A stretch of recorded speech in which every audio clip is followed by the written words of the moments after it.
Que não houve nem por parte do pai, observe, lesões na mão.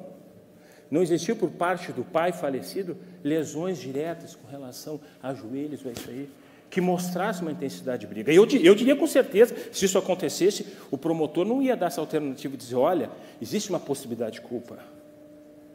Então, o ato mecânico do homicida, ele é pré-histórico. Você pegar todos os livros da história e criminologia, você vai ver, para matar exige um ápice, existe algo a mais, existe o que, quem aqui já carneou um animal, você vai ver, eu não consigo matar nem animal, mas se eu comecei a estudar muitos açougueiros e as pessoas que matam, no momento que você vai botar a faca, aquele momento de vida ou morte, aquilo ali é uma coisa, é um ato sublime. Tu tem que ter algo mais de um outro ser. Eu já não tenho. Você consegue compreender?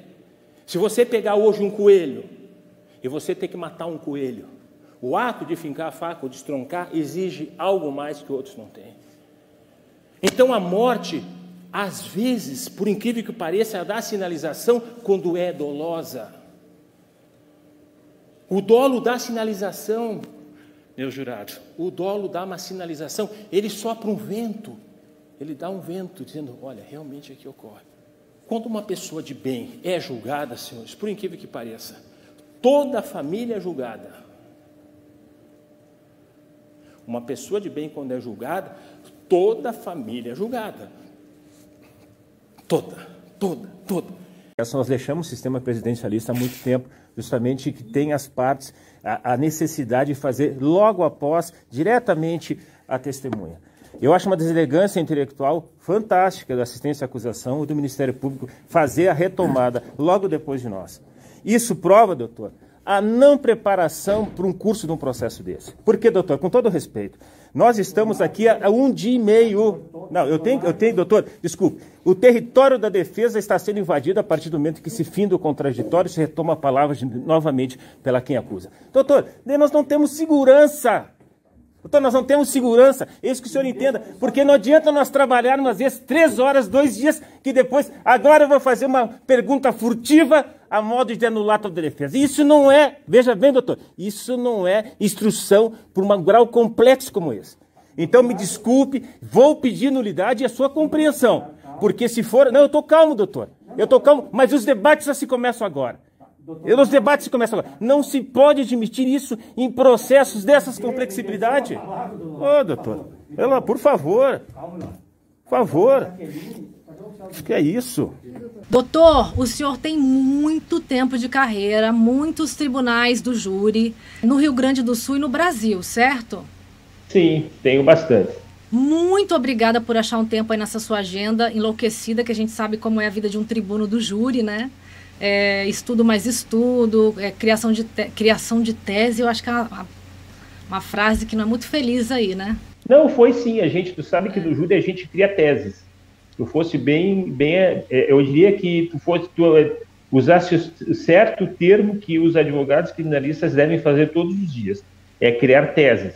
Está bem correto, não está errado isso aí. Obrigada, doutor, obrigada mesmo pela presença aqui. Doutor, vamos começar então já. Como que o senhor chegou no júri? Por que o senhor fez advocacia, tirou sua OAB? Quando é que o senhor vai para o tribunal do júri? Ou já na universidade o senhor já tinha esse desejo? Como é que funcionou essa sua... Na verdade, antes de entrar na universidade, eu já tinha esse desejo. Eu morava na Riachuelo, aqui na cidade de Porto Alegre, e meu apartamento ficava praticamente a 60 metros do Tribunal de Justiça, que era na frente do Palácio dos Três Poderes. E, digamos assim, meu matiné, meu cinema era assistir o plenário. Então, antes de entrar mesmo no plenário do júri, eu tinha assistido vários júris. E achava fascinante. Eu, menino do interior, eu não conhecia o que era júri, né? Mas comecei a perceber que aquilo ali era uma coisa interessante, principalmente porque havia os debates. E agora eu vou voltar ao que se representa esse processo.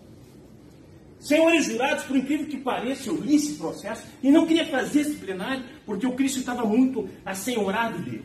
Mas lendo esse processo, no primeiro momento, eu vi quem é que tem uma testemunha que viu isso sem ser a própria vítima. Ninguém viu o que aconteceu. Ninguém viu o que aconteceu sem ser a vítima. E aí nós temos ilações e eu não vou. Eu conheço até todos os delegados daqui. Todos. Eu não posso falar uma letra contra os delegados aqui. E se tivesse, eu falaria. Eu iria a fundo. Mas, na verdade, esse processo, ele faz uma construção lúdica sem testemunhas. Ora, senhores, nós temos só a palavra da vítima.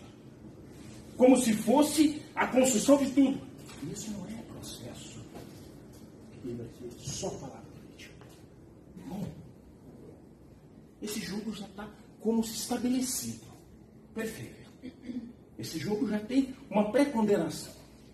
Até porque o meu colega já verbalizou que tem que existir um processo condenatório. Perfeito. Mas nós temos que estudar esse processo com uma curação bem delicada. Quando não existe testemunha direta, que é o caso desse processo... E escutando os debates, eu comecei a ver que ganhava quem apresentava as melhores teses, as melhores defesas e principalmente a empatia de cada um que representava naquele cenário.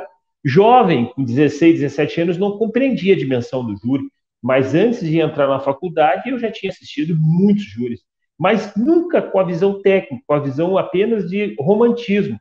E daí, quando entrei na faculdade, foi como se fosse uma tomada que ligou a outra e foi me trazendo para o plenário do júri como instrumento social, como instrumento democrático. O júri, ele consegue elevar os advogados mais humildes, como foi meu caso, que de repente é meu caso, né, aos mais grandes a mesma linguagem. Então, o plenário do júri é uma coisa fascinante. Ele proporciona um crescimento econômico, intelectual, em razão de defesas de pessoas que realmente necessitam de proteção. Então, isso me encantou e hoje olha, eu já passei de mais de 1.500 júris, já estou 33 anos no mercado, adoro. Eu já poderia hoje parar de fazer júri, porque eu fiz júri demais, né? Então, já a gente dá cursos. Então, para mim foi muito boa essa experiência pré-acadêmica e pós-acadêmica, que é a mais interessante, que é o dia a dia do júri, é a vivência, é uma coisa muito legal. Doutor, mas é sempre como defensor ou já fez assistência de acusação também? Já fiz assistência de acusação, até de maneira muito incômoda. Eu fiz o último, eu fiz nos Estados de Minas, junto com o professor Zanoni. Confesso que são situações muito pontuais que eu faço. Não sou de fazer assistente de acusação se não tiver um fundamento bem alicerçado.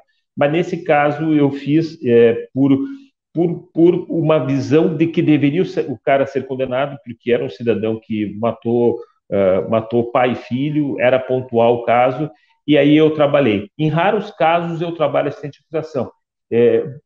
Confesso que da minha área é muito pesaroso eu fazer uma assistência de acusação, porque o cérebro trabalha com o inverso. Então, eu me sinto mais tranquilo em fazer a defesa. Mas, se tiver um caso pontual, com uma profundidade e necessidade, eu faço também. Doutor, eu entrevistei o doutor Zanoni, eu não sei se vocês trabalharam juntos ou ele veio antes ou depois no caso do Adélio Bispo. Na verdade, o Zanoni me convidou para participar do caso do Adélio Bispo, né? Era uma equipe formada só de mineiros e nós tínhamos um grupo que é da Academia do Júri da Confraria. Quando entra casos muito polêmicos e digamos assim, complexos, nós chamamos as mentes de cada estado para discutir o respectivo processo. Eu fui um daqueles que fiz e levantamos a tese da insanidade mental do Adélio Bispo. Então, de cara, eu levantei e vou dizer uma coisa, Fernanda, totalmente equivocado, sabe? Porque hoje eu começo a imaginar que para nós era a defesa mais fácil e a mais lógica. Porém, eu escrevi um livro até do Adélio, e aí vai uma crítica à minha pessoa e até ao grupo, e uma crítica salutar. Porque, veja bem, esse processo era para ter ido para júri. Esse era um processo para nós mostrar para a comunidade acadêmica e para todos o que teve de errado nessa questão do Adélio Bispo, né? Se deu facada, se não deu facada, isso seria feito de forma pública. Então, eu acho que aí vai a crítica à minha pessoa, porque eu fui um dos primeiros que disse assim, isso aí é um caso de insanidade mental. Porém, nós podíamos ter levado esse caso de insanidade mental até o fim e ser apresentado no júri. E aí eu acho que seria uma resposta mais clara para a sociedade. Tá entendendo, Fernanda? E isso, hoje eu faço a minha crítica e eu coloco isso no livro, né? E acho que até a progressão de regime seria diferente. Então, nós aceitamos, pelo poder que o próprio Ministério Público Federal implementou de ser um processo de segurança nacional, mas para mim, eu entendo que foi um erro da defesa caminhar por esse processo que foi por insanidade mental, que para mim deveria ser para júri. E seria bom para o Brasil, isso aí. E foi bom apenas para o processo, e que eu vejo que foi um dos grandes erros da minha vida, né? Por incrível que pareça. Olha que legal, muito importante isso. Falando tecnicamente, nós somos um canal entusiasta jurídico, assim, de júri, né? No caso específico de júri, como o senhor era ali na faculdade, quando o senhor era universitário. Sim. Lá atrás, a gente não tem conhecimento técnico. Por que o senhor queria levar o Adélio? Antes de tudo, o doutor Zanoni, ele levantou uma polêmica aqui. A gente falou de vários casos e a gente não sabe o que vai repercutir. E depois a gente entra nessa seara política e o Brasil está completamente dividido, né? E aí eu vi que o que mais repercutiu foi uma frase que ele falou: não vou falar quem me pagou, para defender o Adélio, né? Uhum. E isso foi o que ficou ali nos comentários. Quem pagou ele? Quem pagou ele? Quem pagou ele? Então a gente queria entender realmente quem é o Adélio. Ele deu facada? Quem contratou vocês? Por que o senhor gostaria que ele fosse para um júri? Bom, justamente para ter essas respostas, porque o que acontece? Hoje nós trabalhamos, tá? Hoje nós trabalhamos num quadro de, como é que se chama?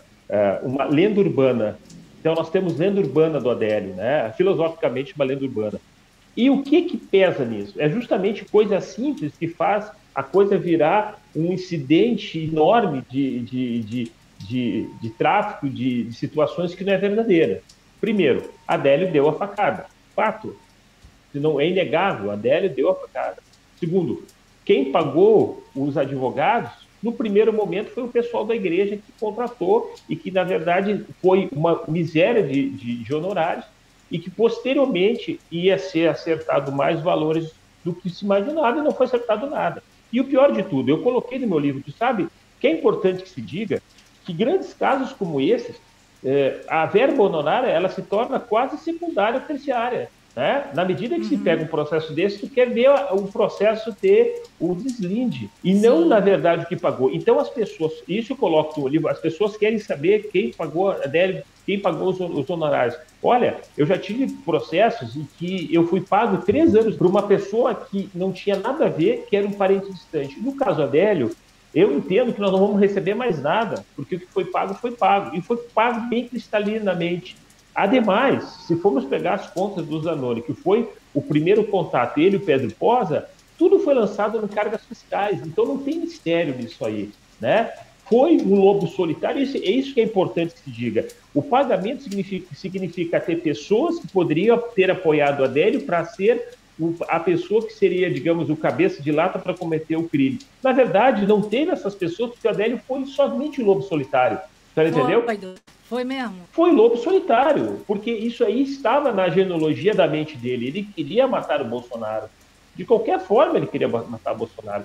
Ele acompanhou, se você pegar o processo, eu estou dizendo de agora, desde o começo, ele já fazia o estudo de onde ia Bolsonaro. Tanto é que em Juiz de Fora, quando ele entrou naquela via do centro de Juiz de Fora, era onde ia acontecer, porque aquilo ali era um corredor polonês. Aquilo ali, uma pessoa de cima podia tirar uma cadeira no então presidente Bolsonaro, né, o candidato, poderia ser ferido de qualquer forma.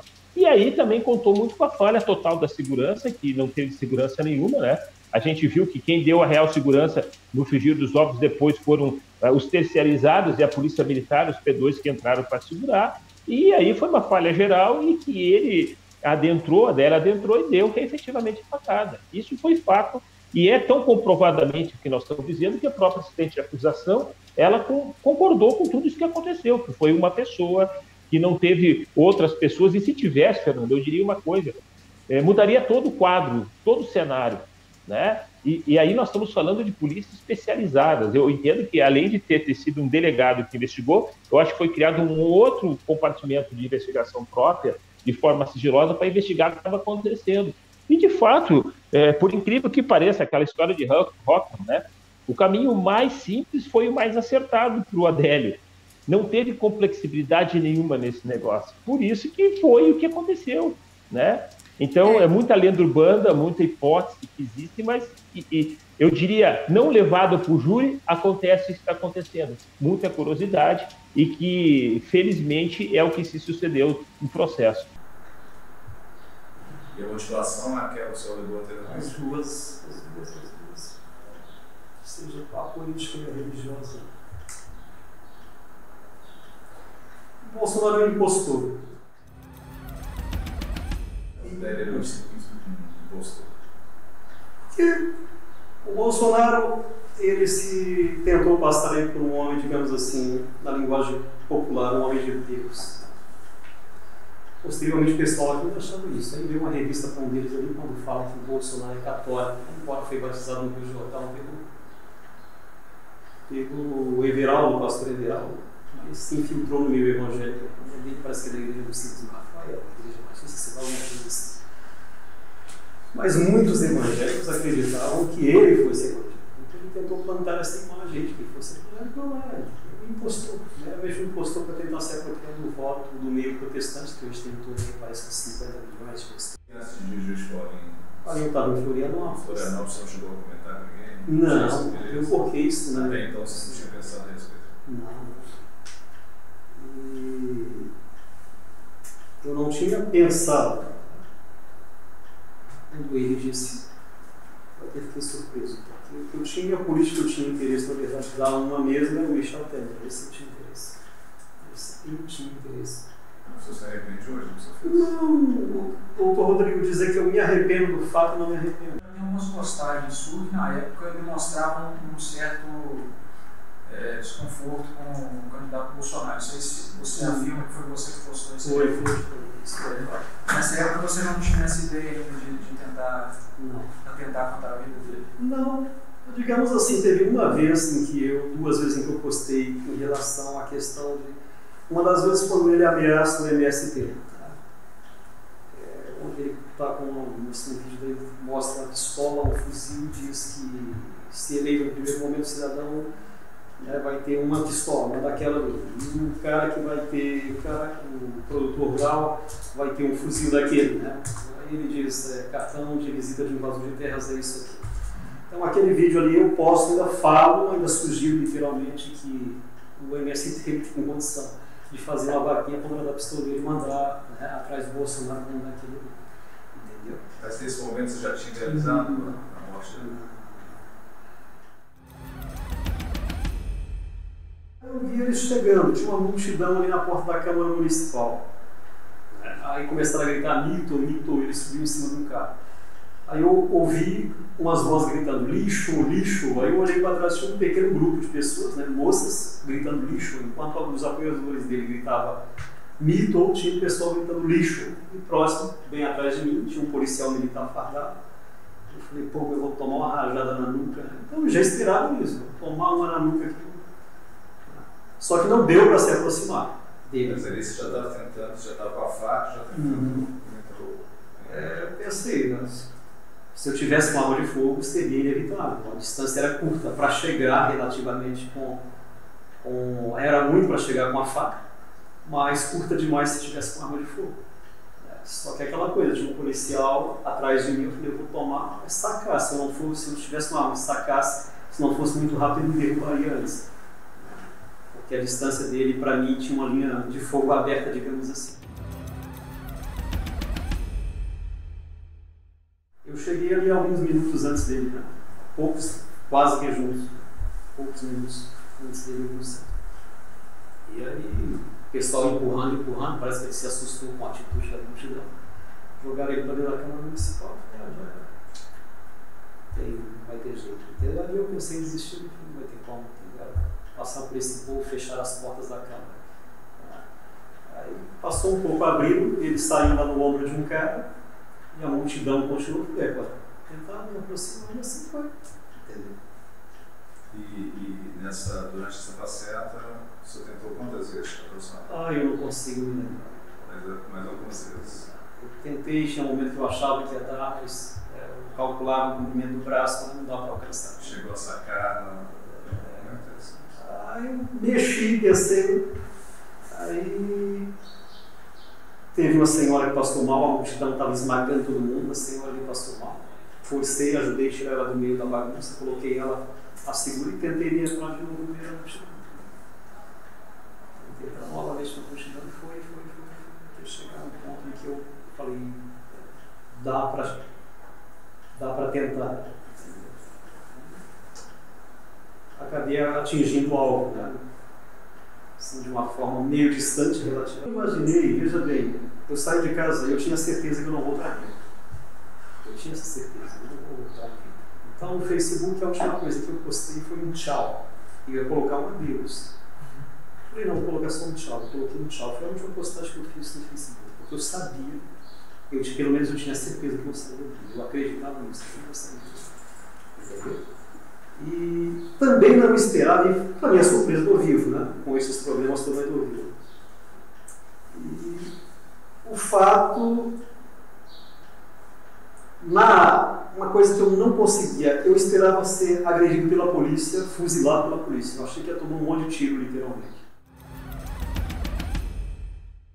Então, um PT é menos ruim do que um PSDB no poder, pelo menos as nossas estatais não seriam entregues assim. As reformas de previdência trabalhista não aconteceriam, porque não aconteceu no governo do PT. Entre um PT e um PSL do Bolsonaro, sou mais um PT, porque essas mesmas coisas que o PSDB fez, o Bolsonaro faz e promete fazer mais. Entendeu? Pelo fato de ser, digamos assim, estatista. Então, se coloca na balança e vê, pelo menos esse partido aqui não faria isso, que tanto me deixa pé da vida. Se financia pelo mundo como um todo. Com dinheiro do Estado, claro, tem políticos maçons corruptos roubando para eles. Não rouba para si, rouba para a maçonaria.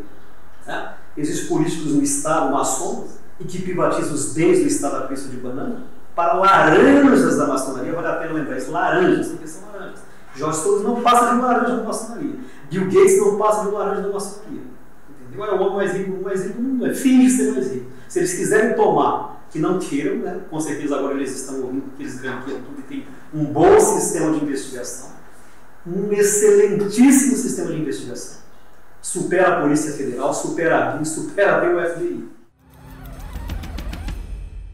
Eu recebi visita do FBI em Camboriú em 2016. Estiveram lá onde eu trabalhava, um americano, disseram que queriam ver um apartamento. Mas não era, ele não queria ver apartamento. Ele era do FBI, me olhou assim embaixo umas 2, 3 vezes. Pelas coisas que eu posto vendo na internet. Eu até queria saber se eu ver o cara, porque eu vi pela mídia que o filho do Bolsonaro estava com um policial americano naquele clube de tiro. Eu queria saber se era o mesmo policial, se era a mesma pessoa que teve lá em Camboriú em 2016. Ainda tem intenção de atentar contra ele? Não, isso termina aqui. Até não tem mais permissão para fazer isso. O presidente Michel Temer? Não, na verdade dele eu nunca tive um desejo pessoal com o homem. A respeito do Michel Temer era um desejo meu e não dele. Não de Deus, era um desejo meu. Teve um desejo meu fazer. Em relação ao presidente, se eu sair daqui, você não teria... Não, hoje isso não mais. Eu vi que a família Bolsonaro não reivindicou nada, aceitou ali, né, a insanidade mental dele. Entretanto, o senhor tem alguma objeção? Não, é isso aí. Pode explicar. É isso aí. Entretanto, o senhor fez algumas críticas à Polícia Federal, certo? Não, eu não faço crítica à Polícia Federal. Eu disse assim, que quanto da proteção do Bolsonaro, eu acho que poderia ter sido feita uma melhor segurança. Tanto é verdade que agora, depois do acontecido, de 20 agentes passaram para 60, 90 agentes que cuidam o candidato. Então, minha crítica seria com isso. Eu acho que faltou uma logística de proteção. Com relação à investigação, do meu modo de ver, eu acho que poderiam ter sido chamadas mais pessoas que estivessem no núcleo do acontecimento. Foram chamadas pessoas restritas. O que também não ia mudar muita coisa, tá, Fernanda? Não ia mudar muita coisa, não ia mudar absolutamente nada. Mas eu já tive inquéritos em que a polícia praticamente chamou quase 100 pessoas, né? E que não foi o caso do processo, foram poucas pessoas, mas de forma pontual a polícia chegou no nervo na estrutura, que Adélio Bispo é uma pessoa que tinha distúrbios mentais, de alucinações, e que ia fazer algo com alguém, e esse alguém seria uma autoridade chamada Bolsonaro. Isso é comprovado, é incontroverso para as partes. Então, mesmo que a investigação tivesse com mais testemunhas, que é que eu afirmo que poderia ter sido feito, ela não mudaria o curso do que aí se apresenta. A única crítica que eu faço, eu acho que deveria ir para a júri. E acho que aí a família Bolsonaro, nesse momento, ela devia ter se insurgido com assistência que estava representada, não sei se eles não queriam também ir para a júri, mas eu acho que esse caso, para satisfação do próprio Bolsonaro, deveria ter sido com o plenário do júri, onde nós ia colocar as coisas mais claras. Por isso que eu te digo, Fernanda, se teve um erro da minha vida, um erro processual da minha vida, é esse processo não ter ido para o Tribunal do Povo. Porque daí nós íamos descobrir, e nós íamos fazer entrevistas, nós íamos descobrir as testemunhas, o processo seria naturalmente público, coisa que até os dias de hoje ele é muito restrito para o conhecimento do público. Então, o atestado de insanidade mental, tendo saído antes de uma possível pronúncia ao júri ou não, anulou aí a possibilidade do Adélio ser mandado para um júri, certo? Não, a própria capitulação da Lei de Segurança Nacional, proposto pelo MPF, culminou a perspectiva do júri. Mas aí nós concordamos com isso. E aí que foi um erro meu. Eu digo eu, Marco Mejia, independente do grupo que defendeu, né? Eu, Marco Mejia, achei que foi o maior erro jurídico do meu modo de ver. O maior erro jurídico do modo de ver. Por quê? Porque isso aí poderia ter dito e demonstrado à população tudo o que aconteceu. E melhor, ele pegaria uma pena não superior a 20 anos, ou que seja 30 anos, ele ficaria 6 anos preso e sairia.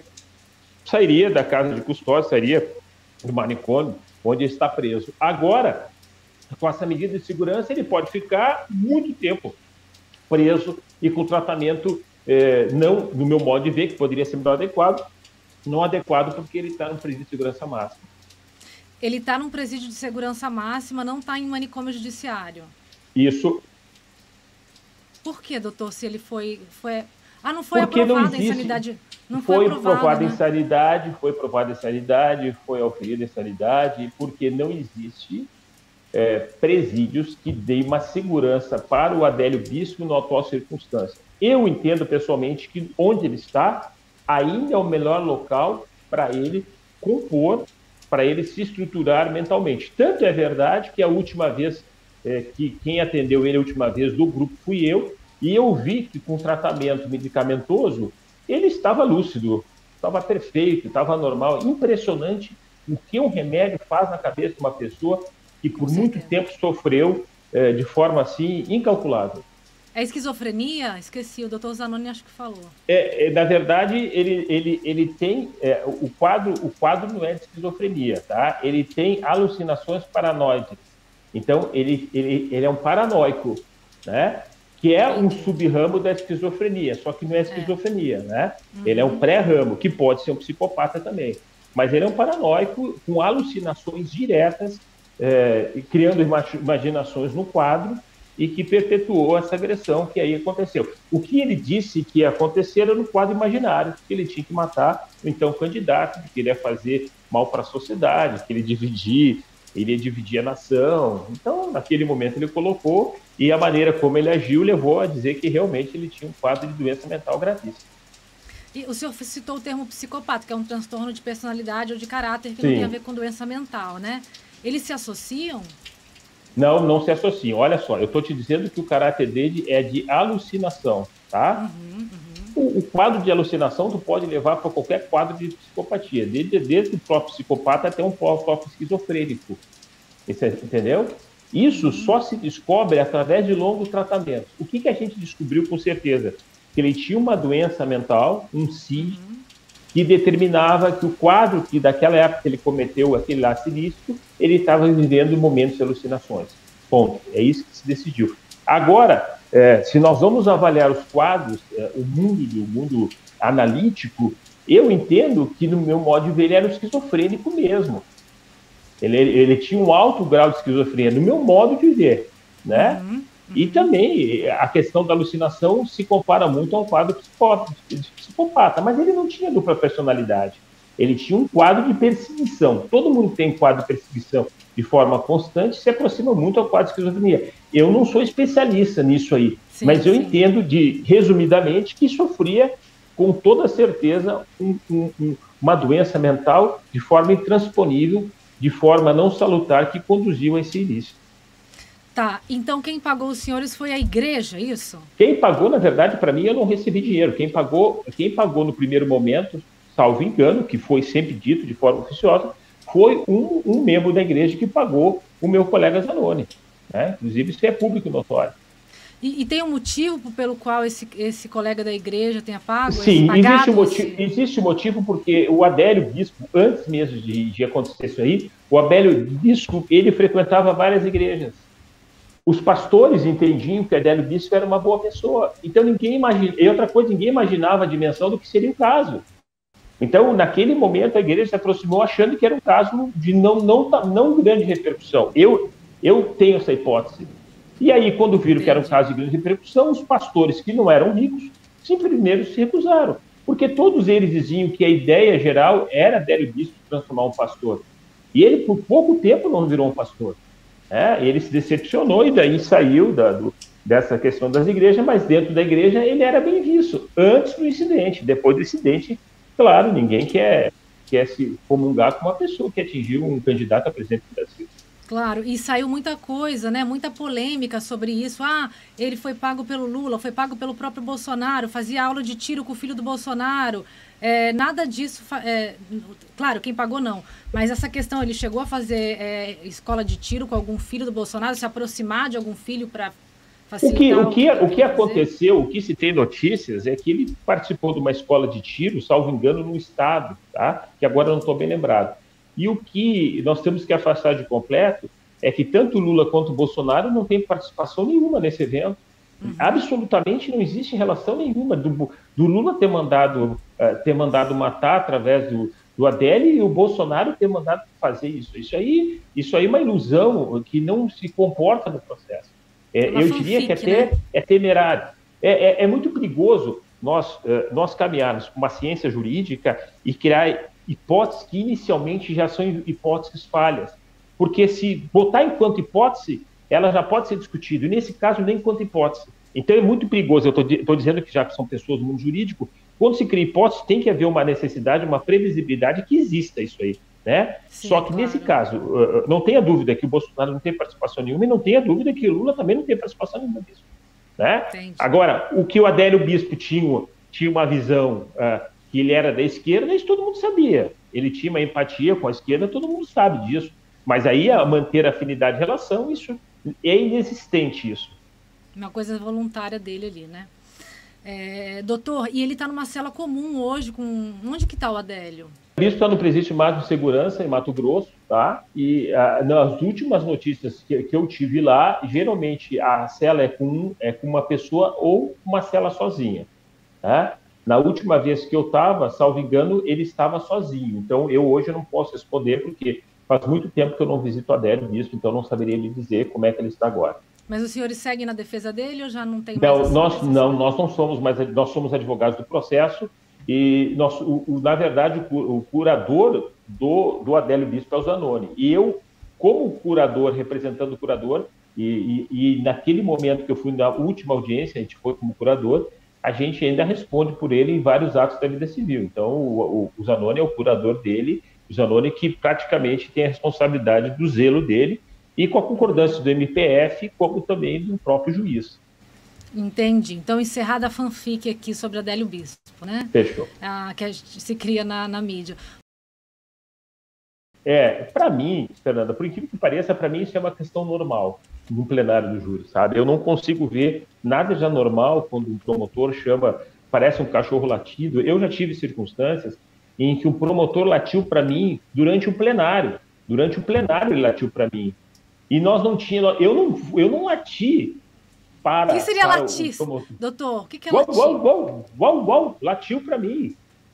Foneticamente, ele usou a expressão canina, né? Então, eu tive isso no plenário, inclusive eu botei no livro meu, eu não podia responder latindo pro cara, né? Mas ficou tão irônico, e eu aceitei, Fernanda, com maior tranquilidade, porque o júri é isso. O júri, por incrível que pareça, não, eu vou dizer que não é teatro. O júri é a expressão máxima do que é aquilo que você pode fazer em defesa do seu cliente. Tanto para aquele que acusa, quanto aquele que defende.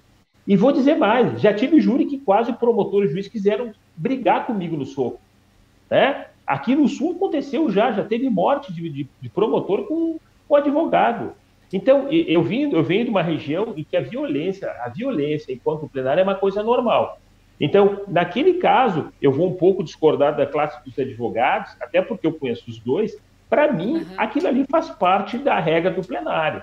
Né? E salvo engano, isso foi um advogado de Santa Catarina que se retirou do plenário, tá? Porque se sentiu ofendido. E me parece que foi substituído por outro defensor. Uma pena, porque eu vejo assim, Fernanda, trabalhar com promotores que têm essa intensidade de debate, por incrível que pareça, tu vai ficar chateada comigo ou não. Isso aumenta a qualidade de trabalho. É a mesma coisa, eu luto jiu-jitsu. Eu vou pegar gente que é muito fraca, que não tem força, eu nunca vou ser um cara forte o suficiente. Então, claro, isso é uma experiência que todos têm que passar.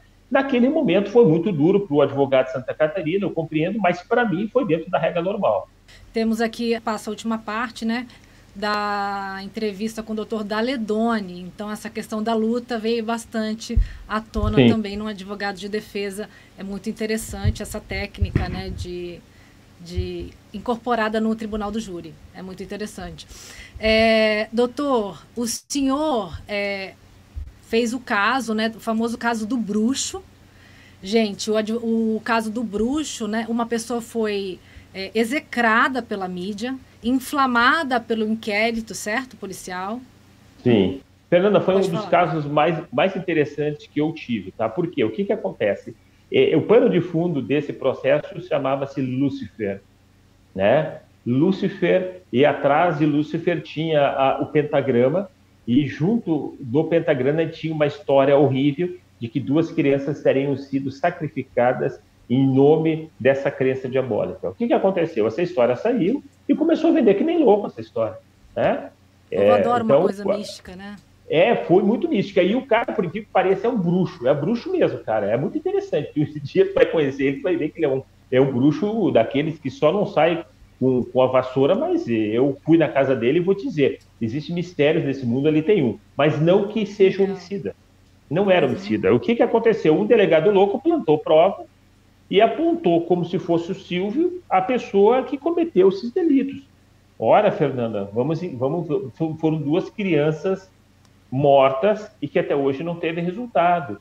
E foi um grupo de empresários e o meu cliente, o Silvio Rodrigues, foi preso por isso e toda a comunidade jurídica condenou o meu cliente, juiz, promotor e delegado, secretário de segurança, toda a imprensa apontou o dedo para pessoas que eram totalmente inocentes. Abre aspas.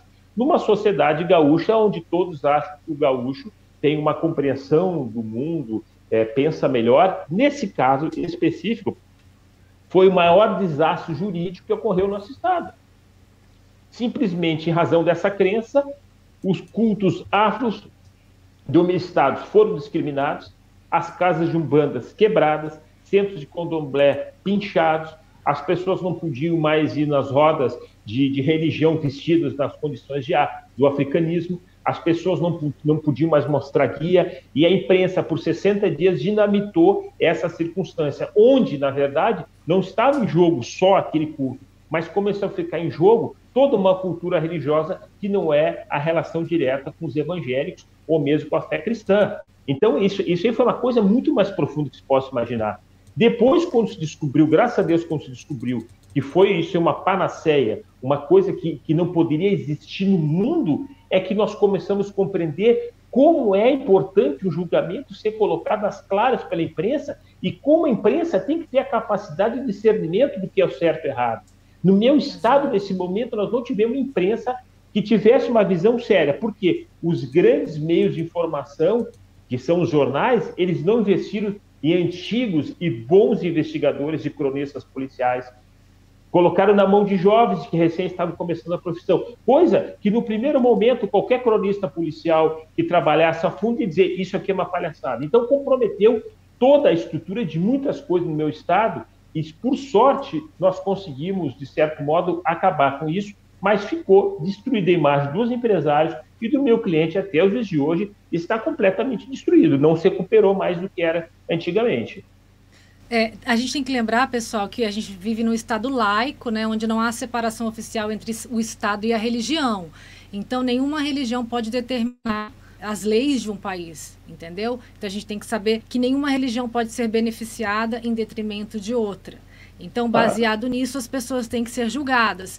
No caso, a pessoa que, porque ela tem uma religião que seja de matrizes africanas, diferente da minha, ou o satanismo, que é uma outra religião, ou qualquer religião, não quer dizer que ela vai matar uma criança, que ela vai esquartejar alguém só porque ela tem aquela religião. Condenar inocentes é tão grave quanto, né, que o culpado fez. Então, condenar o inocente. Tinha o caso da Zabage, lá em Guaratuba, o senhor deve conhecer as bruxas de Guaratuba. Sim. Essas mulheres sofreram muitos anos, e outras pessoas também, só porque elas tinham uma religião de matriz africana. E elas exerciam isso há muito tempo atrás, junto com outras pessoas. Elas foram presas, ficaram anos presas junto com outras pessoas, foram obrigadas a confessar, coisa que elas não fizeram, foram espancadas. Nossa, horrível. A gente tem também a Valentina Andrade, que tinha uma seita, a Seita Luz, né? E ela pregava coisa contra crianças e tal, fazia as coisas, as questões dela ali, as crenças dela ali, que quanto horrível possa parecer por mim, é só a crença dela. Aí eu achar que ela emasculou 41 crianças porque ela tem aquela cultura ali, é bem louco, né? Fernanda, o respeito ao culto religioso, a fé, são coisas sagradas, que muitas vezes antecedem a liberdade. Veja bem, nós temos que respeitar qualquer liberdade de pensamento e de religioso muito mais, porque é um foro íntimo. Então, no momento que o Estado coloca na cadeia pessoas com essas revelações divinas, o Estado não presta a função jurisdicional. E eu diria muito pior do que isso, o Estado juridicamente falhou nesse caso. Falhou terrivelmente nesse caso. O Poder Judiciário falhou. Bom, o que disso eu posso imaginar? Que nós temos que resolver esse caso. E até hoje, a polícia não resolveu. Isso que é o pior de tudo. Não resolveu. Gente, um cara entraram na casa dele, no templo dele, eu não sei como se chama, na religião dele, e o levaram preso simplesmente porque ele tinha essa religião. Né? No portão tinha o pentagrama, tal, né? E todas as crenças dele ali. Então ele foi o culpado. A polícia, o delegado quis que ele fosse preso e que fosse condenado. A mídia abraçou a ideia. Logo, o público adora também uma fanfic, né? Normal. As pessoas gostam de fanfics, só que nesse caso é extremamente prejudicial. Grave, e como o doutor disse, nunca mais a pessoa se recupera, ela não entende. Esse cara foi preso, acusado de ter desmembrado crianças. Imagina a situação dele dentro do presídio. Olha, na verdade, o que aconteceu, né? Quando ele foi acusado da morte dessas duas crianças em ritual satânico, ele entrou no presídio, só que, na medida que ele entrou por esse delegado Firmino, o chefe da facção, o dono da galeria, chamou ele e disse assim: quem foi o delegado que te botou aqui? Firmino. Esse cara é inocente. Os próprios detentos sabiam que isso era forçado. Porque senão, Fernanda, ele estaria morto no primeiro dia. Morto no primeiro dia. E isso que é o mais grave. Colocar, 60 dias preso, sendo que 10 dias ele ficou dentro da própria polícia, e dentro da própria polícia ele não tinha pátio, não tinha comida, ele fazia as fezes no jornal e dava para as pessoas levar. Isso é inadmissível. Não existe, isso aconteceu. Então, aí nós entramos, aí teve uma mudança de delegado, aí se viram que a coisa era uma coisa ridícula, né? Era uma coisa ridícula. E pior, Fernanda, isso foi vender os 60 dias jornal de alta intensidade.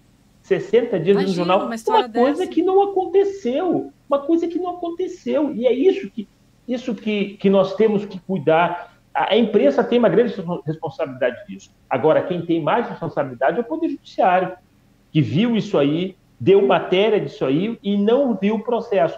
Quando eu li o processo na primeira vez, como tu é uma pessoa que é jornalista, tu vai ver quando tem uma pessoa que se escreve bem no primeiro momento, mas uma pessoa que escreve horrível, que escreve mal, tu salta aos olhos. Foi isso que eu vi. processo que saltava os olhos uma ignorância de investigação. Então chegou a ser acolhido pelo Ministério Público, ele chegou a ser julgado? Não chegou a ser julgado, ele foi preso pelo Ministério Público, endossado, foi pedido a prisão pelo Ministério Público, foi endossado pelo juiz, e aí nós começamos a fazer a pressão de bastidores, né? Nós começamos a pedir o conjunto probatório. Como nós pedimos o conjunto probatório de provas, o delegado saiu e entrou o que seria o titular. E aí nós vimos que na verdade, a coisa foi de uma forma que não tinha como.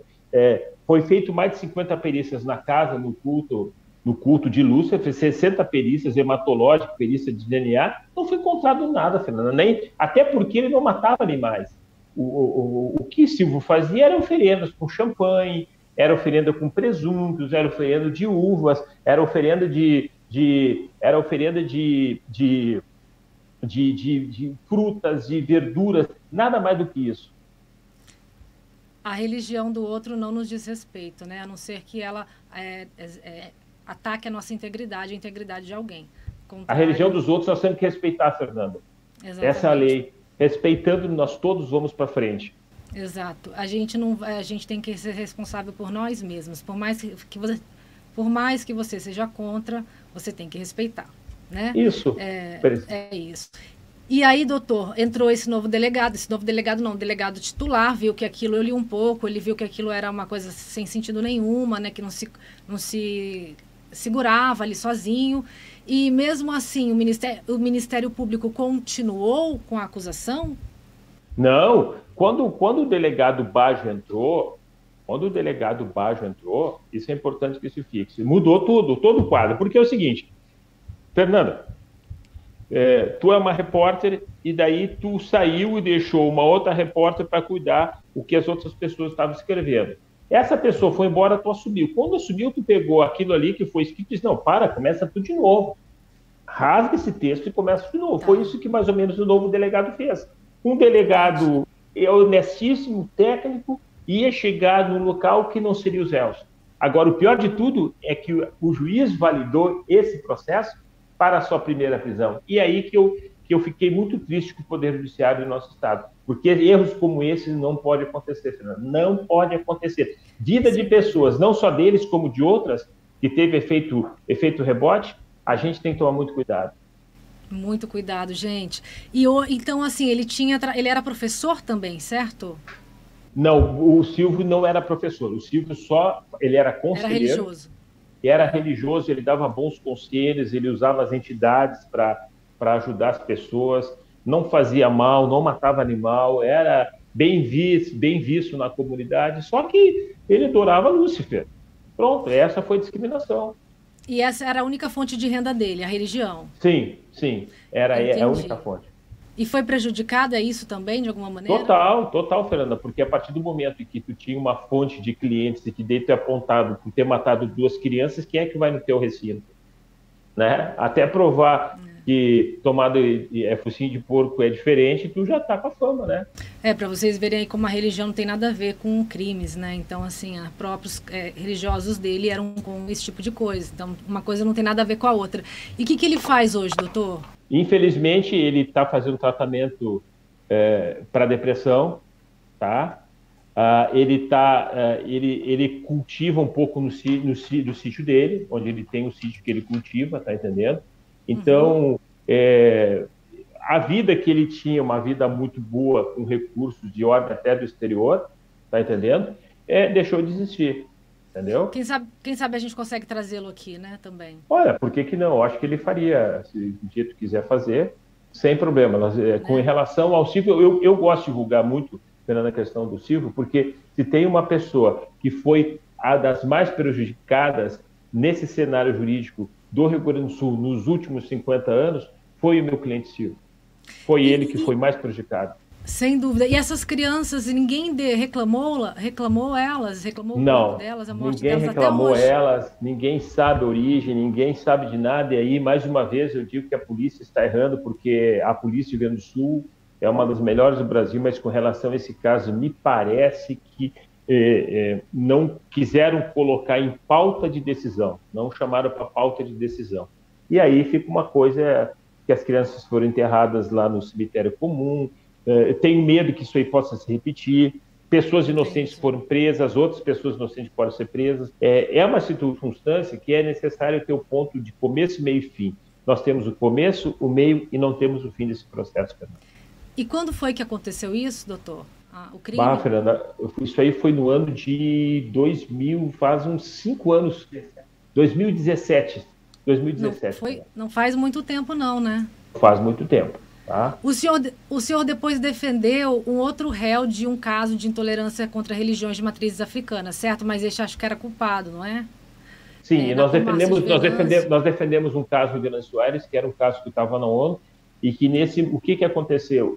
O meu cliente era de matriz africana, estava matando para o Exu, tá? Estava fazendo uma abertura para o Exu, e aí veio um pastor e começou, em nome de Deus, eu não te quero aqui. E aí o pessoal da matriz disse, olha, isso aqui é a nossa religião, por favor, não vem aqui. E o pastor continuou até o momento que daí essa pessoa incorporada veio e deu uma facada nesse pastor. Infelizmente, coitado do pastor, o pastor veio a falecer. Então eu defendi isso aí, chegou no júri, nós conseguimos uma absolvição, porque nós colocamos por salvo engano, por uma lesão, algo assim, e que foi praticamente absolvido o meu cliente com a mesma intensidade, com as mesmas características de discriminação religiosa, né?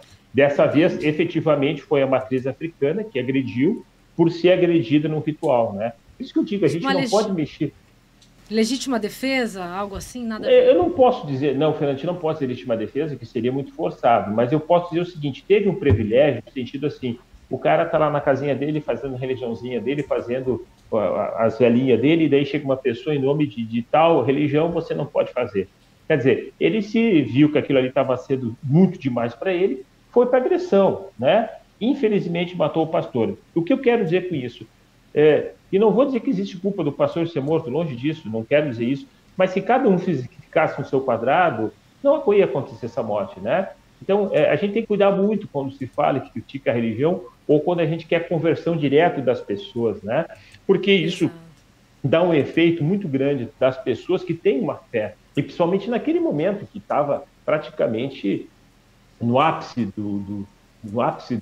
da ciência religiosa do culto africano, que é a incorporação. Então, tudo podia acontecer, né, cara? Era o pai de santo Júlio César Bonato, de 46 anos, Isso. que matou o pastor evangélico Francisco Paula Cunha Miranda, de 44, né? Pô, tu tá em forma, porque eu não me lembrava mais nem do meu cliente, por incrível que pareça. Imagino, é muito volume, né, como diz que fala. Tu sabe, sim, são volumes, tu sabe que processos como esses, que são muito pesados, eu tenho, por uma questão salutar, não rememorá-los, eu prefiro escrever. Eu escrevi um livro sobre o caso do bruxo, e daí o que acontece? Eu tiro do meu cérebro porque eu consigo viver, porque senão fica muito pesado. Eu sou um cara que eu vivo, diferente que alguns advogados dizem assim, eu só faço júri para aquele momento. Não. Eu sou uma pessoa que vivo o júri e sonho com o júri depois. Eu passo uma semana, a minha cabeça não consegue tirar isso, né? Nós fizemos um júri de 18 dias, e lá em Maringá, eu cheguei no fim do plenário, primeira vez na vida que eu chorei. Então eu sou uma pessoa... minha vizinha. Isso, ali teve aquele júri da morte do fiscal da Receita, e nós defendemos o que seria, que para mim nunca foi, que teria o mando do crime. Eu, quando terminou a sessão, eu chorei, porque primeiro eu achei que foi uma injustiça, segundo que eu achei que o caso pesou demais, teve muita pressão por uma circunstância que a defesa não conseguiu fazer tudo aquilo que era necessário. Então, eu sou daqueles advogados que, por incrível que pareça, eu me lembro de todos os personagens que eu não escrevi, e cada dia, muitas vezes, eu sonho com eles. Eu sonho com coisas assim que aconteceram, e infelizmente eu não consegui tirar. Tem gente que consegue, eu não consigo. Doutora, outro dia eu vi num comentário aqui de um vídeo de um criminalista, alguém usou um termo que eu queria me lembrar agora, relacionada ao criminalista, né, ao advogado de defesa, no caso, né, que ele teria tipo um mecanismo ali para se convencer que ele está fazendo algo correto dentro da sua profissão e não se sentir mal. Eu acredito que o advogado criminalista ele tem a investidura do cargo 24 horas. E acho que ele se sente mal, sim, ele só não demonstra. Ele não mostra para a população que faz um dever constitucional desse. Porque eu já fiz muitos processos, eu já tive processos que eu defendi uma pessoa que hoje era tio da minha esposa e eu fiz o júri da pessoa que matou essa pessoa. Como tu não vai se sentir mal? Me diz como que não. Tu tá entendendo? Então, o cara que diz isso, eu não penso dessa forma. Eu penso que a gente faz e a gente move-se com as tensões emocionais e fica resquício. A pessoa que consegue fazer essa relação de ser frio vai compensar em outros lugares. Pode ter certeza disso. Pode ter certeza disso, né? Veja bem, Fernando, só para te dizer, nós somos homens que defendemos a morte. Nós somos Thanatos, Horus, Homulu, né? Homens que defendem a morte pagam preço. Só não sabemos como, entendeu? E o preço vem. Ou nesse momento, ou no momento posterior. Eu digo, no momento até da aceitação divina, ou mesmo de alguma coisa. Todos aqueles que defendem uma pessoa que comete uma situação ilícita de sangue, ele tem um preço no universo. A medida do preço eu não sei te dizer, mas vai ser aplicado algo na tua pessoa. O senhor crê no karma? Não, eu não creio no karma, mas eu acredito que a ação de tu defender, um Deus vai te determinar algo, a tua própria ação de defender. Porque, veja bem, a coisa interessante, né? Se eu quiser, eu não posso defender. Vamos uma coisa, se der espaço, eu não defendo, se me derem espaço, eu posso não defender um criminoso, correto? Eu tenho o livre-arbítrio de eu não quero defender essa pessoa. Mas se eu quero defender porque eu tenho prazer de defender, aí que está o erro. É de fazer a coisa enquanto romantismo, enquanto prazer. Daí já não vira uma questão profissional. Vira um outro link no cérebro que não é aquele profissional.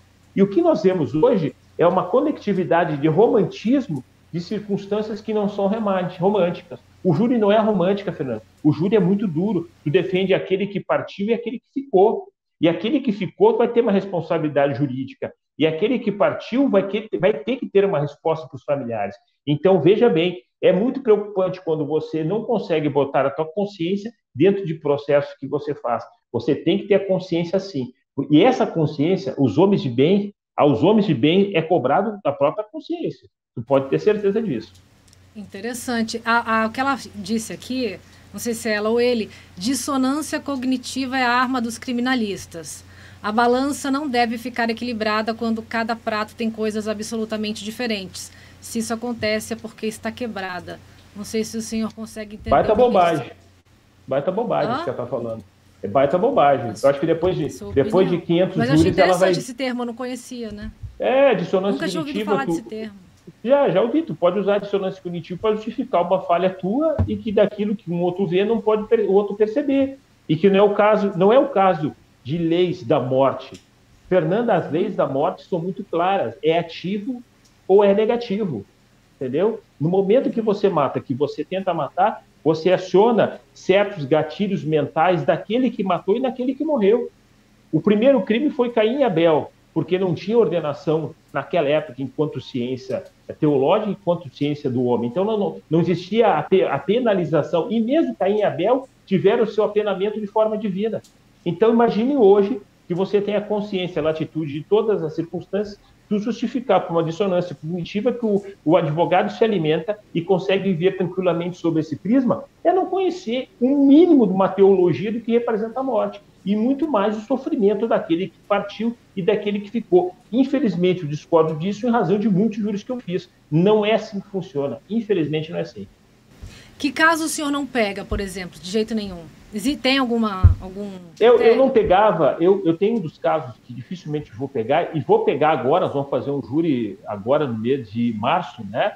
Na cidade de São Sebastião de Caí, de uma menina linda, uma menina maravilhosa, que ela foi estuprada e que ela foi morta.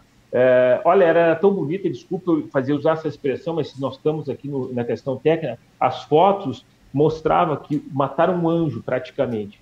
E eu vou defender esse caso por uma única razão. Porque a pessoa que fez isso, ela tem que ser conduzida ao mundo da loucura e tratamento. Porque dentro do presídio, ele vai matar outras pessoas. A senhora está entendendo? Então eu vou fazer o júri pedir muito inicialidade... louco aí, né, doutor? Matando mulher, né? Muito, muito, muito. Mas aí, bom, como entra a minha visão ética nessa história? Vou defender o cara para determinar a insanidade mental para que ele não mate ninguém no presídio e que fique todo o tempo possível sob um tratamento rigoroso. Entendeu? Porque se eu deixar como crime comum, possivelmente vou matar ele, ele vai matar. Ou seja, a questão da morte, ela tem que ser administrada por defensor. Porque o acusador tem uma visão assim, prendei-vos e deixe acontecer. Só que dentro da prisão tem outro mundo. E aí é nesse mundo que nós, advogados, temos que entrar e começar a pensar. Nós queremos um mundo do sistema prisional mais louco que está, ou a tua parte tu vai fazer dizendo o seguinte, esse cara vai ficar no manicômio pelo menos uns 20, 30 anos para que dele ele possa se curar. Esse é o ponto. Por isso que eu vou fazer o júri. Fora isso, eu não faria um delito de estupro dessa natureza. Eu tenho uma visão mais psicopática, doutor. Eu colocaria ele no presídio comum e deixaria lá ele ser reeducado, ressocializado pelos homens, já que ele não gosta de mulher, né? E acho que ele mas daí...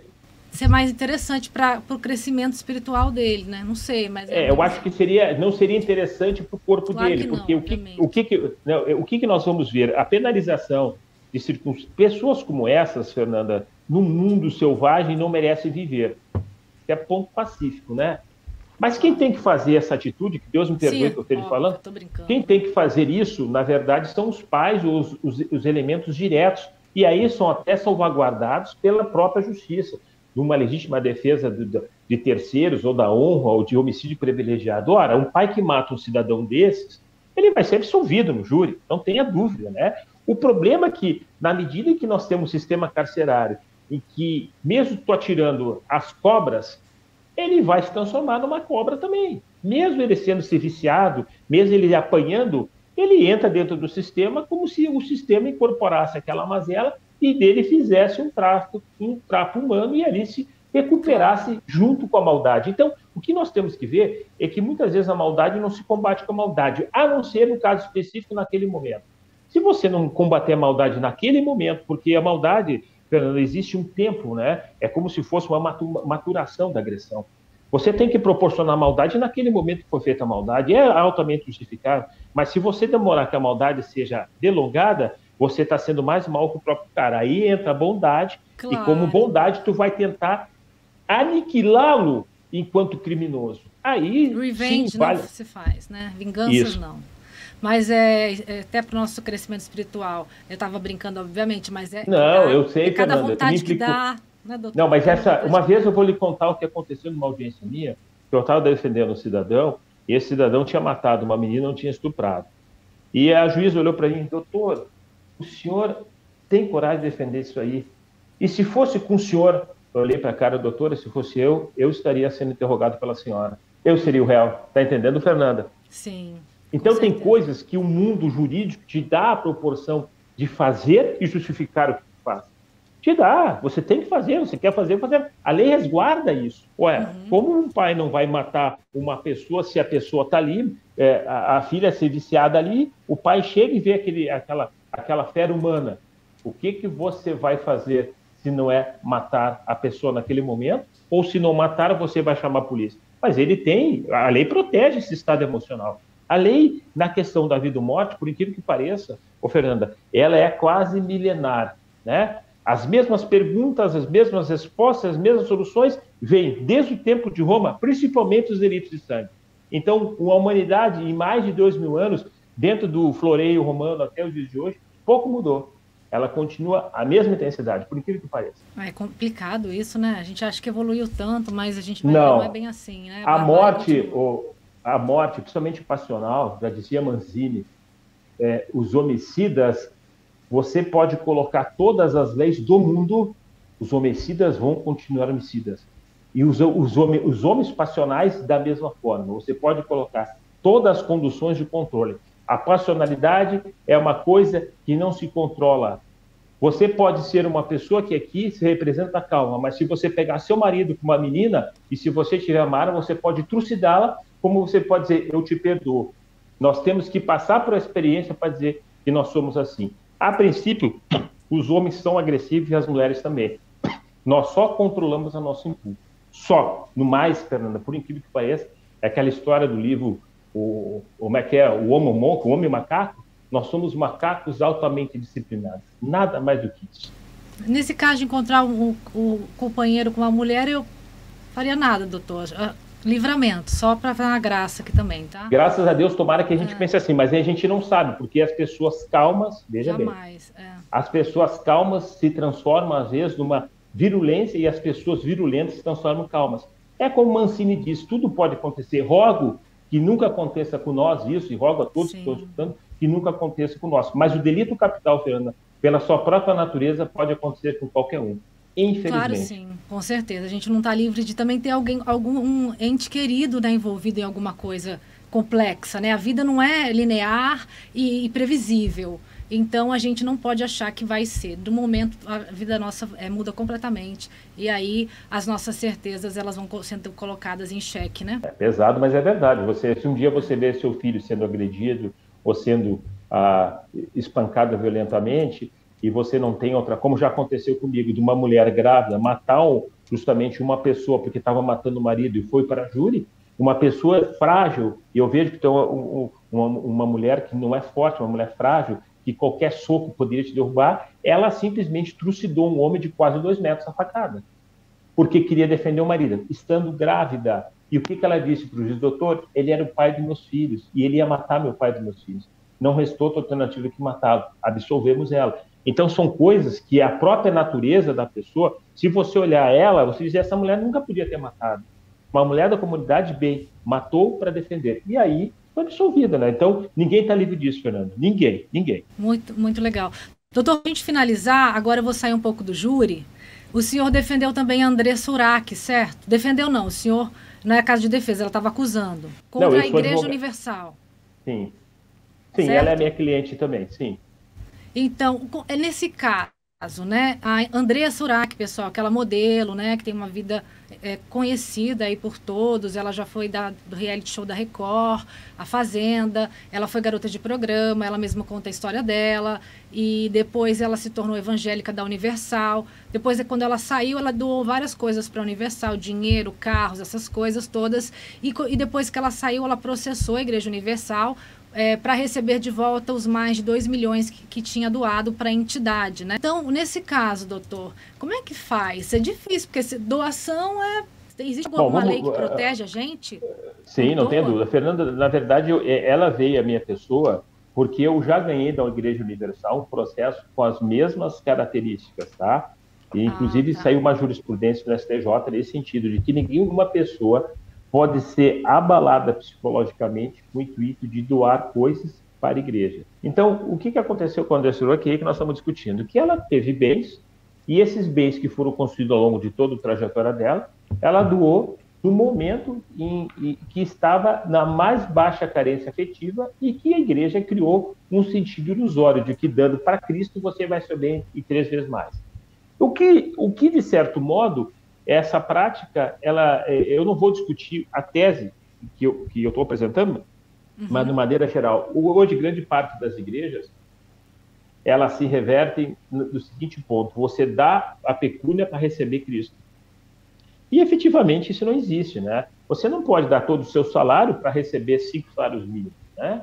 Uma coisa é você dizimar, que é uma coisa sagrada, você pode dizimar, você dá para uma instituição de caridade, mas você dá todo o valor de todo o seu trabalho, para a partir daí você construir uma relação com Cristo, que isso vai lhe dar fartura, é uma coisa totalmente questionável. E isso, na verdade, nós estamos debatendo em todos os processos. Efetivamente, existe sim. As doações, elas têm que ter um cunho muito rigoroso, né? No caso específico dela, eu não vou entrar no mérito da questão, mas todas as doações feitas com esse cunho, às vezes, um cunho de segurança e retorno espiritual, para mim, são questionáveis. E como tal, deve ser apresentado por juiz. E como tal, vão ser provadas que não existe nada no mundo metafísico vai dizer, eu dando todos os meus bens para Cristo, Cristo vai me dar o dobro. Isso nós temos que entender que não existe. E isso acontece grande parte da população em que, infelizmente, perde seus bens. Nesse caso específico, eu já defendi o caso, eu posso falar por casos que eu já defendi, que realmente os desembargadores, a juíza e os ministros entenderam que situações como essas, a lei brasileira protege, sem dúvida alguma, circunstâncias abusivas por parte da igreja. e que se não são todas, tá, Fernanda? São aquelas que realmente trabalham com o cuide apenas buscar o lucro do fiel e não dá amparo nenhum. Obviamente. E depois tem seu dízimo, que tá na Bíblia, se quiser dar o seu dízimo, quiser dar uma oferta, sempre, né, ajudar a sua igreja, seu templo, tudo bem, mas agora, Fernanda, né, tu exigir o pagamento para a igreja é diferente do que tu dá os teus 10% para uma instituição de caridade de pessoas que passam fome. Consegue entender a diferença? Sim. É coisas diferentes. Se tu dizimar com uma pessoa que necessita, isso aí é uma coisa de Deus. Deus vai obrigatoriamente, Deus vai olhar aquele que dá o dízimo para circunstâncias como essa. Agora, se vai dizimar para o lucro, quer dizer, não é nem dizimar, na verdade ele vai tomar todo o salário para a igreja e disso não se reverte em praticamente nada, aí nós temos que pedir ao judiciário que faça as correções e os equilíbrios. Entendi. E isso já acontece, então? Sim, já acontece. Já ganhei processo. Tem outros processos já da mesma natureza, efetivamente. Aquele que se sentir prejudicado pode buscar um bom advogado, assessoria pública e colocar se realmente sentiu-se prejudicado, que aquilo não era, é óbvio. A justiça é para isso, né, Fernanda? Tem que ter coragem, tem que ter um tempo de espera, mas eu acho que é um pleito legítimo. O senhor acha que ela consegue reaver pelo menos parte desse dinheiro? Sinceramente, todo o processo é um processo, né, Fernanda? Eu diria, pelos que eu venci, tá, de forma jurisprudencial, que eu fui um dos poucos que que foi até no cenário internacional, saiu essa matéria minha, principalmente em outros países, que o pessoal usou como pano de fundo essa mesma jurisprudência. Se seguir a mesma ordem que é o que nós trabalhamos, eu entendo que a justiça é de ser feita. Né? Não estou antecipando vitória nem nada, eu quero trabalhar muito para ganhar, claro. Mas se seguir aquelas linhas que a gente imagina que são, creio que a justiça vai corrigir os erros que foram determinados por essa negociação, que para mim foi uma prática abusiva. Dr. Marco Alfredo Merria, muito obrigada pela sua participação aqui. Tivemos uma aula aqui hoje de direito criminal e não só, filosofia, metafísica e tudo. Isso é muito legal, né, dos advogados, porque tem esse plus a mais, né? Não só, claro, tem outros profissionais, mas é muito interessante, é muito gostoso sempre conversar. Fernanda, como disse um sábio, a gente tem que saber de tudo, inclusive direito, sabe? Exato, a gente está aprendendo, inclusive direito, inclusive o português, né? Isso aí. E a gente está aprendendo, né, com essas entrevistas com os criminalistas, que o criminalista tem que, cada caso, ele se tornar perito de uma coisa. Vai defender o pai de santo, tem que se tornar meio perito naquilo para entender a mentalidade daquela pessoa. Vai defender o skinhead, vai defender, sei lá, o político, vai defender... Tem que ser perito, vai ter que se tornar meio perito de tudo. Senão não vai conseguir combater ali, né, o que precisa. Então acaba tendo bastante volume de informação e cultura, e isso é muito legal, né? Sim. Sabe, Fernanda, eu vou te dizer assim, para repor o que eu estou dizendo, o advogado criminalista tem que ler tudo, inclusive direito. O que eu quero dizer com isso? O bom advogado criminalista é aquele que, por incrível que pareça, ele consegue compreender a mente do criminoso, a capacidade do juiz em julgar e a capacidade do promotor acusar. Ou seja, se você consegue entender a mente dessas pessoas, você vai ser um excelente criminalista. Nunca faça circunstâncias sem primeiro conhecer quem são as pessoas que vão abalizar o curso da sua vida. E aí você tem uma vida extremamente tranquila. Essa visão foi corroborada por outros criminalistas aqui. Mas a leitura facial de jurado rola às vezes no momento mais desesperado ou não, doutor? Olha, eu vou dizer, eu consigo ver uma pessoa, em 1 minuto eu consigo decifrar ela. Meu erro é de 15%. A leitura facial hoje ela está muito comprometida, sabe? Porque o telefone acabou com a expressão facial de muitas coisas, sabe? As pessoas antes tinham um comportamento facial e com o telefone você não consegue ver como a pessoa reflete as emoções. O telefone fez com que as faces adquirissem outra fisionomia. E muito legal essa colocação, hein? Isso é levado para o plenário do júri de forma que você não consegue ver tanto sentimento por causa desse cognato celular na sua frente. Então, hoje, ficar ali. Justamente, petrificado, ver uma emoção, fica rindo, e aí isso tu transfere para a tua vida, e hoje as pessoas, por incrível que pareça, tu consegue mais conhecer uma pessoa no WhatsApp do que pessoalmente, porque pessoalmente ela não está. Então, isso aí, essa fisiologia facial, ela está corrompida por causa da tela dos computadores e do smartphone, infelizmente. Sensacional observação sociológica aí do Dr. Merria. Muito legal mesmo. Doutor, estou encantada, espero tê-lo aqui mais vezes, tá? Falando de outros casos. A Rede Rio também está aberta aqui para outros casos, tribunais do júri que possam ser transmitidos. A gente transmite também tribunais do júri, o público gosta muito, né, de casos assim grandes. Então a gente está aqui de portas abertas para o senhor sempre que precisar também. Fernanda, foi um prazer enorme estar aqui, aprendi muito contigo e estou aí para colaborar o que eu puder ajudar vocês, que é tão importante hoje a gente ter a responsabilidade daqueles que estão vindo para acreditar que a profissão de criminalista, ela, antes de tudo, uma jurisdição própria, um próprio advogado, né? Ela não é uma coisa romântica, é uma coisa muito dura e é uma coisa que as pessoas têm que compreender, que depois de um determinado tempo a sua vida se transforma e muito.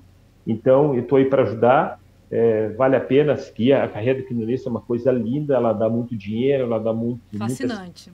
Fascinante.